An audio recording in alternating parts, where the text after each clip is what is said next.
क्या कुछ समस्याएं आ रही है नगर पालिका में? तमाम बार आपको देखा गया है आरटीआई लेकर पहुंचते हैं, क्या कुछ? देखो जी, पहले तो आरटीआई के रिप्लाईज नहीं आते जी। और इवन एक्सीडिंग जो इनका टाइम पीरियड है स्टिपुलेटेड 90 डेज, 30 डेज का है, फिर फर्स्ट अपील का है, फिर उसके बाद 90 डेज का SICs में है, जो स्टेट इन्फॉर्मेशन कमीशन में है। इनको कोई परवाह नहीं है। अब जो हमारे यहाँ के वो जन सूचना अधिकारी SPIO है, इनको किसी चीज़ का फियर नहीं है, ना पेनल्टी का है ना प्यूरिटिव एक्शंस का है। ये बिल्कुल भी आरटीआई को रिप्लाई नहीं कर देते। इवन सेक्शन 75 भारतीय साक्षरता अधिनियम में हमारे को कहकर DC साहब को कहकर DMC साहब को बार-बार DMC मैम को बार-बार अपील करके, जो बहुत अच्छे नेचर के विशाली शर्मा मैम, तो उसके बाद हमारे को सर्टिफाइड कॉपीज मिलती है। अभी भी काफ़ी रही हुई हैं सर्टिफाइड कॉपीज चाहिए, क्योंकि हमारा हम आपको बताया भी 1.5 से 2 फुट गली उठा दी थी, आपको पता, आपने कवरेज करी थी, तो उसके कारण मेरे मकान का काफ़ी डिस्ट्रक्शन हुआ है, जो SDM साहब ने अपनी रिपोर्ट में कबूला भी है कि डिस्ट्रक्शन हुआ है मकान का।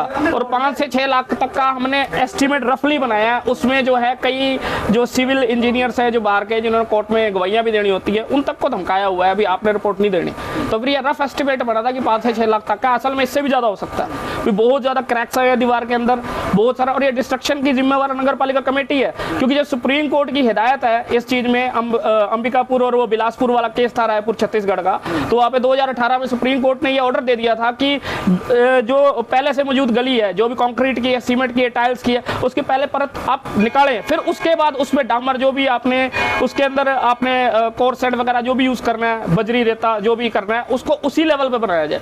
जब बताओ, उस दिन आपने हमें फोन किया था, किस लिए बुलाया गया था? इसीलिए बुलाया गया था। अभी एक नाला, एक पाइप जड़नी है 16 इंच की 400 mm की, अब नाला बना दिया गया, पाइप रोक दी गई है। पाइप इसलिए रोक दी गई है कि कईयों को दिक्कत है, कईयों के नाले पे कब्जे। शहर की और तमाम आरटीआई है, रिप्लाई क्यों नहीं मिलता, क्या लगता है कारण क्या है? सर, रिप्लाई ना मिलने का कारण मिली भक्ति हो सकती है, अभी पोल खुल जाएगी क्लियरली। अगर आरटीआई का अवैध निर्माण भी है शहर में, बहुत निर्माण, अवैध निर्माण की तो भरमार है। अवैध निर्माण का तो जो यहाँ के बिल्डिंग इंस्पेक्टर उनको देखना चाहिए किस किस ने अवैध निर्माण कर रखे हैं। इवन जो ड्रेनेज कितनी बार दे चुके हैं, उल्टा हमसे मिसबिहेव होता है इस बारे में। क्या कहते हैं? एमई साहब तो मेरे से बोल के राजी नहीं पहली बार। कौन है एमई साहब, क्या नाम? जो भी हैं, हम बिल्कुल नाम नहीं लेंगे, फिर होता है कि पर्सनली टारगेट हो रहा है इस चीज में। मतलब बोल के अच्छे से हमारे साथ व्यवहार नहीं होता, हमारी सुनी नहीं जाती। जब आपने, अब मेरे पास एक बाबू दिखाइयो, एक उसमें इनका डाउनलोड हुआ है टेंडर नोटिस, उसमें लिखा हुआ 400 mm पाइप है, और वाया इस जो इन्होंने लोकेशन बताई है उस वाया से मोड़कर दूसरे साइड से लाना चाहते हैं बीच सड़क में से। अगर आपने उसका एक्सकवेशन ज्यादा नहीं रखा तो पाइप टूट जाएगी।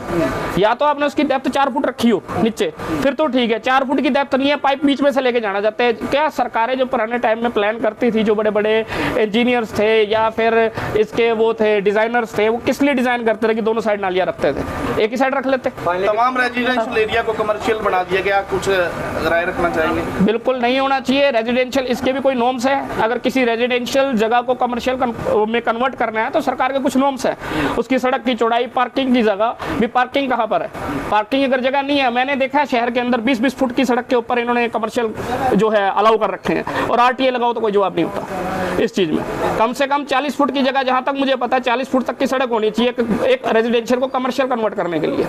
ऐसे आप रेजिडेंशियल को कमर्शियल नहीं कर सकते। मांग करना चाहते हैं? हमारे साथ इंसाफ हो, जो हमारा इन्होंने डिस्ट्रक्शन करा है कमेटी की वजह से हुआ, चाहे वो कोई भी उस समय ऑफिसर था या उसकी आरटीआई, वो बिल मांगते हैं, बिल दे दो और उस टेंडर करने वाले का नाम दे दो, कौन है, किसके अगेंस्ट अब लिटिगेशन करेंगे। हो गया आपको ये शिकायत हुई है? 2 से 3 साल हो गए हैं। पहले तो हम शिकायत देते थे जी, तो पहले तो शिकायत, जैसे हम परिपक्व नहीं थे इतने मैच्योर, शिकायत दे गए, कहते हैं हमारे को दे जाओ जी, शिकायत दे दी, हम अपने आप चढ़ा देंगे। इन्होंने उसको डायरी पे नोट ना करना, उसके ऊपर मोहर ना माननी। आप कभी उच्च अधिकारियों से नहीं मिले? उच्च अधिकारियों से मिले, DMC मैम से मिले हैं। DMC मैम जो विशाली शर्मा जी, बहुत अच्छे नेचर की, बहुत कोऑपरेट कर रही हैं, वो हमारी प्रॉब्लम को समझ रहे हैं, पर नीचे के अधिकारी नहीं समझ रहे। तो क्या ऊपर मिलने से कोई हल नहीं हुआ? वो तो इनको कॉल कर रहे हैं भी आप इनका काम करिए। DMC जो विशाली शर्मा मैम है भी क्यों नहीं कर रही है, 6 लाख रुपए आपने लिख के दिया है, 5 से 6 लाख का डिस्ट्रक्शन है, और आपने एक रिपोर्ट भी दी है SDM साहब ने, उस समय SDM साहब तो इनसे भी ऊपर है, वो एक रिपोर्ट बना